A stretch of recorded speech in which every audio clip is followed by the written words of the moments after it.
Terima kasih pemirsa Anda kembali bersama kami dalam segmen Market Buzz. Kita mulai Market Buzz dengan informasi dari emiten PT Bumi Resources Tbk atau Bumi memastikan kembali tidak akan membagikan dividen tahun ini. Kebijakan ini diambil karena Bumi masih mencatatkan defisit laba ditahan. Dikutip dari paparan perseroan, Direktur PT Bumi Resources Tbk atau BUMI, Sri Darmayanti, menyebutkan tahun ini perusahaan belum bisa membagikan dividen bagi pemegang saham. Hal ini karena Bumi Resources masih mencatatkan defisit laba ditahan sesuai Undang-Undang Perseroan Terbatas, Pasal 70 dan 71. Bumi belum memenuhi persyaratan untuk membagikan dividen karena masih mencatatkan defisit. Meski demikian, Bumi ke depan berupaya bisa membagikan dividen secepatnya kepada para pemegang saham. Mengacu pada laporan keuangan, Bumi Resources masih membukukan defisit laba ditahan hingga 2,3 miliar dolar Amerika atau setara 35,7 triliun rupiah. Sementara di kuartal 3 2023, laba bersih Bumi merosot 84,05% secara tahunan menjadi 58,26 juta dolar Amerika. Pendapatan tercatat di 1,17 miliar dolar Amerika. Angka tersebut turun 15,78% dibandingkan periode yang sama tahun sebelumnya di 1,29 miliar dolar Amerika.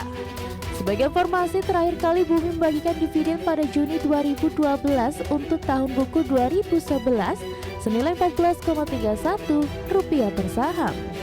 Berbagai sumber IDX.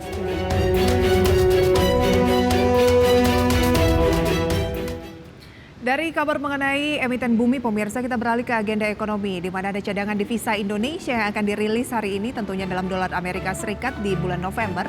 Kemudian ada cadangan devisa Singapura, cadangan devisa Jepang, neraca perdagangan China, cadangan devisa China, IHK Thailand, cadangan devisa Malaysia.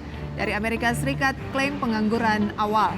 Kemudian pemirsa, dari agenda emiten di dalam negeri, IPO PT Maja Agung Latexindo Tbk dengan kode saham SURI, nanti akan kami tampilkan pemirsa ya seremoninya.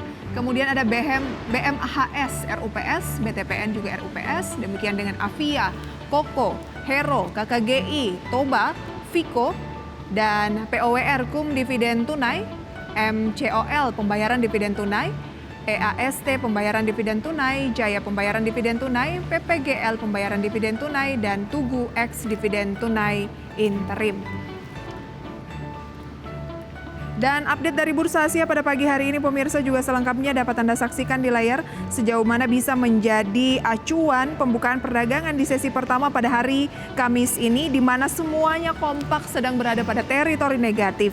Nikkei terpantau turun 1,07% dari bursa Jepang, Straits Times juga turun 0,33% dari Singapura, dan Kospi Korea Selatan turun 0,44%, Hang Seng Hong Kong juga beberapa saat yang lalu dibuka turun 0,53%.